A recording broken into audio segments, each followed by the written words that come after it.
नमस्कार दोस्तों, आप सभी का मिशन कैंपस में स्वागत है। तो आप सब लोग कैसे हैं? उम्मीद करते हैं आप सब लोग बहुत बढ़िया होंगे, तैयारी चल रही होगी। तो आज हम यहाँ डिस्कस करेंगे टॉप 20 जीके जीएस जो सभी परीक्षाओं के लिए अति महत्वपूर्ण होगा। जैसे हो गया आपका लेखपाल हो गया, ग्रुप डी हो गया, एनटीपीसी हो गया, सुपर टेट हो गया। इन सभी परीक्षाओं के लिए ये 20 क्वेश्चन अति महत्वपूर्ण होने वाला है। नंबर में तो 20 क्वेश्चन है, लेकिन एक्स्ट्रा फैट लेंगे 100 प्लस हो जाएगा। ठीक है, तो चलिए क्लास को स्टार्ट करते हैं। तो आज का पहला क्वेश्चन कह रहा है, वर्ष 1905 के स्वदेशी आंदोलन का महत्वपूर्ण कारण क्या था? मतलब स्वदेशी आंदोलन क्यों हुआ था, क्या कारण था? ऑप्शन है आपके सामने, चौरी चौरा, बंगाल विभाजन, जलियांवाला बाग हत्याकांड, काकोरी कांड। जल्दी बताएं। तो इसका जवाब है बंगाल विभाजन। बंगाल विभाजन ये मतलब 1900 मतलब स्वदेशी आंदोलन जो हुआ था ये बंगाल विभाजन के कारण हुआ था। ठीक है, तो इस समय वायसराय था लॉर्ड कर्जन। ठीक है, लॉर्ड कर्जन बंगाल विभाजन के समय वायसराय था। ये चौरी चौरा ये 4 फरवरी 1922 को गोरखपुर में ये घटना घटी थी। क्लियर है। जलियांवाला बाग हत्याकांड ये 13 अप्रैल 1919 को हुआ था। ठीक है, इस समय इसके वायसराय थे जेम्स फोर्ड थे। ठीक है, जलियांवाला बाग हत्याकांड के समय गोली चलाने का आदेश जनरल डायर ने दिया था। ठीक है, इसको मतलब विदेश में जाकर उधम सिंह ने ठोक के आए थे, मतलब मार के आए थे। अब काकोरी कांड ये 9 अगस्त 1925 को लखनऊ में हुआ था। तो इन सभी स्टफ फैक्ट को भी याद रखिएगा। तो अगला क्वेश्चन कह रहा है, समुद्रगुप्त कौन सा वाद्य यंत्र बजाता था? समुद्रगुप्त कौन सा वाद्य यंत्र बजाता था? सितार, तबला, नगाड़ा, बीड़ा। तो सितार तो भाई रविशंकर थे। ठीक है, सितार वादक। तबला आपके जाकिर हुसैन थे। नगाड़ा सबसे फेमस मतलब अकबर एक महान शासक थे, वो नगाड़ा बजाने में फेमस थे। अब बीड़ा ये समुद्रगुप्त का ये वाद्य यंत्र बजाया करते थे। कौन? समुद्रगुप्त बीड़ा बजाते थे। ठीक है, तो इसका उत्तर हो जाएगा D is the right answer. ठीक है, अगला क्वेश्चन कह रहा है, नोबेल पुरस्कार कितने क्षेत्रों में दिया जाता है? 5, 4, 6, 7। नोबेल पुरस्कार कितने क्षेत्रों में दिया जाता है? इसका जवाब है 6। ठीक है, तो नोबेल पुरस्कार प्राप्त करने वाले प्रथम भारतीय रविन्द्रनाथ टैगोर हैं। ठीक है, 1913 में प्राप्त किए थे। अगला क्वेश्चन कह रहा है, बुलंद दरवाज़ा अकबर ने किस उपलक्ष्य में बनवाया था? बुलंद दरवाज़ा अकबर ने किस उपलक्ष्य में बनवाया था? पानीपत विजय कि गुजरात विजय कि मेवाड़ विजय कि भानुमति की याद में? ठीक है, तो बुलंद दरवाज़ा अकबर ने किस उपलक्ष्य में बनवाया था? इसका जवाब है गुजरात विजय। अब पानीपत का प्रथम युद्ध कब हुआ था? 1526 ईस्वी में। किन के बीच हुआ था? बाबर और इब्राहिम लोदी के बीच। अब पानीपत का द्वितीय युद्ध 1556 में हुआ था, अकबर और हेमू के बीच में। और पानीपत का तृतीय युद्ध 1761 में अहमद शाह अब्दाली और मराठा के बीच हुआ था। ठीक है, इसको भी याद रखना है। तो बुलंद दरवाज़ा अकबर ने किस उपलक्ष्य में बनवाया था? तो गुजरात विजय के मतलब रूप में मनाया था। इसका उत्तर हो जाएगा B is the right answer. ठीक है, गुजरात विजय के उपलक्ष्य में मनाया था। अगला क्वेश्चन है, वेल्थ ऑफ नेशन पुस्तक के लेखक कौन है? वेल्थ ऑफ नेशन पुस्तक के लेखक कौन है? महेश दास, एडम दास, मोहन दास, एडम स्मिथ। इसका उत्तर हो जाएगा Adam Smith. D is the right answer. अगला क्वेश्चन है, ओलंपिक खेलों की शुरुआत कब से की गई? ओलंपिक खेलों की शुरुआत कब से की गई? 1860 में, 1986 में, 1896 में, 1996 में। इसका उत्तर हो जाएगा 1896। C is the right answer. Maharashtra और गुजरात की स्थापना कब की गई? महाराष्ट्र और गुजरात की स्थापना कब की गई? 1961 में, 1950 में, 1960 में, 1945 में। तो इसका जवाब है 1960। सी इज़ द राइट आंसर। ठीक है, अगला क्वेश्चन है, भारत का पहला कार्यवाहक प्रधानमंत्री कौन था? भारत का पहला कार्यवाहक प्रधानमंत्री कौन था? जवाहरलाल नेहरू, महात्मा गांधी, गुलजारीलाल नंदा, इंदिरा गांधी।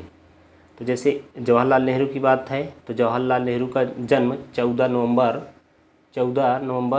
1989 को इलाहाबाद उत्तर प्रदेश में हुआ था। ठीक है, डिस्कवरी ऑफ इंडिया के लेखक भी जवाहरलाल नेहरू हैं। अब पूर्ण स्वराज के लेखक भी जवाहरलाल नेहरू हैं। ठीक है, जवाहरलाल नेहरू भारत के प्रथम प्रधानमंत्री भी थे। ठीक है, महात्मा गांधी का जन्म 2 अक्टूबर 1869 को पोरबंदर गुजरात में हुआ था। ठीक है। माई एक्सपेरिमेंट विथ ट्रुथ के लेखक भी महात्मा गांधी हैं। हिंद स्वराज के लेखक भी महात्मा गांधी थे। ठीक है। ये भारत का पहला कार्यवाहक प्रधानमंत्री ये गुलजारी लाल नंदा थे। सी इज़ द राइट आंसर। लेकिन इंदिरा गांधी भारत की प्रथम प्रधानमंत्री थी, मतलब महिला प्रधानमंत्री थी ये पहली। ठीक है।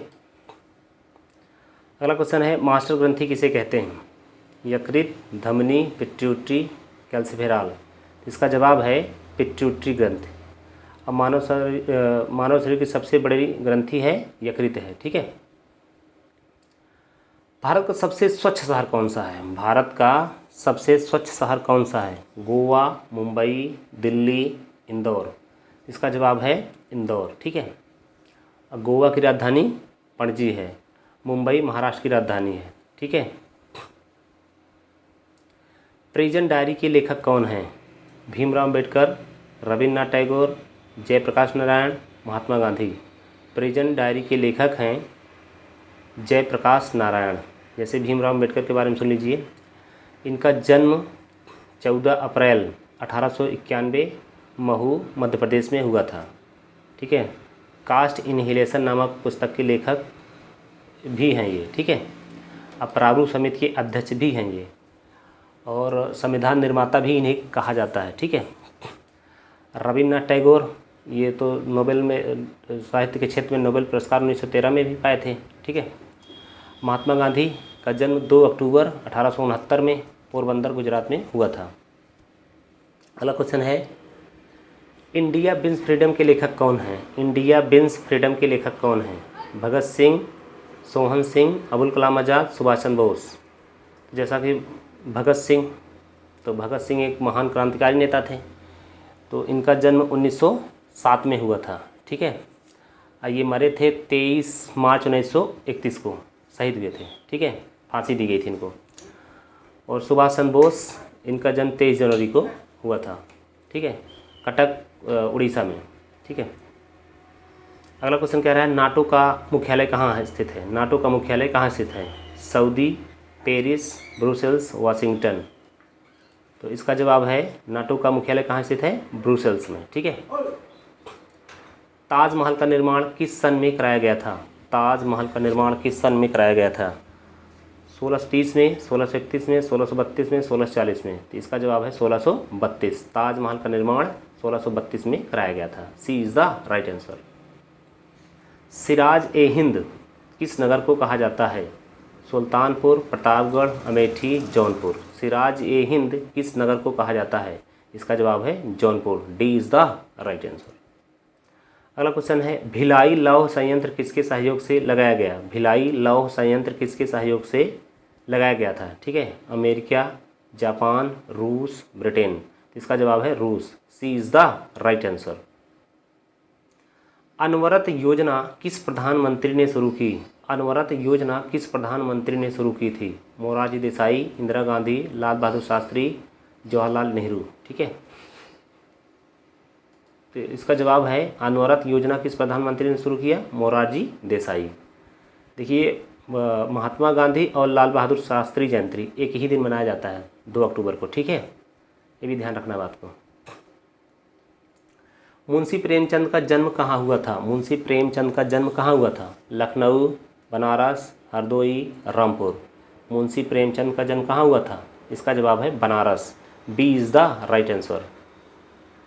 अगला क्वेश्चन है विश्व उपभोक्ता अधिकार दिवस कब मनाया जाता है? विश्व उपभोक्ता अधिकार दिवस कब मनाया जाता है? 15 मार्च, 22 अप्रैल, 24 मार्च, 22 मार्च।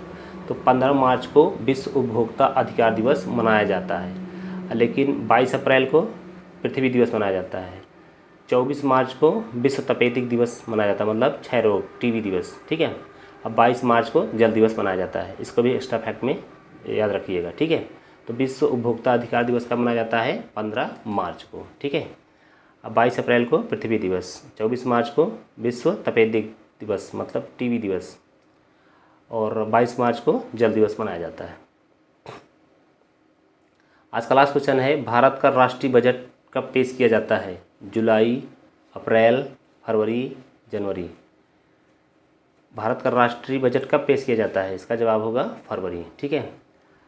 वित्तीय वर्ष भारत में मनाया जाता है 1 अप्रैल से 31 मार्च तक। ठीक है। कृषि वर्ष मनाया जाता है 1 जुलाई से 30 जून तक। 1 जुलाई से 30 जून तक मनाया जाता है कृषि वर्ष। अब वित्तीय वर्ष मनाया जाता है 1 अप्रैल से 31 मार्च तक। तो उम्मीद करते हैं क्लास अच्छा लगा होगा। जैसा भी लगा हो कमेंट बॉक्स में बताइएगा। ठीक है। वीडियो में पहली बार तो वीडियो को लाइक सब्सक्राइब अवश्य कर लीजिएगा ताकि नेक्स्ट वीडियो का नोटिफिकेशन मिल सके। तो उम्मीद करते हैं क्लास अच्छा लगा होगा। तो इसी क्वेश्चन के साथ हम क्लास को समाप्त करना चाहेंगे। जय हिंद, जय भारत।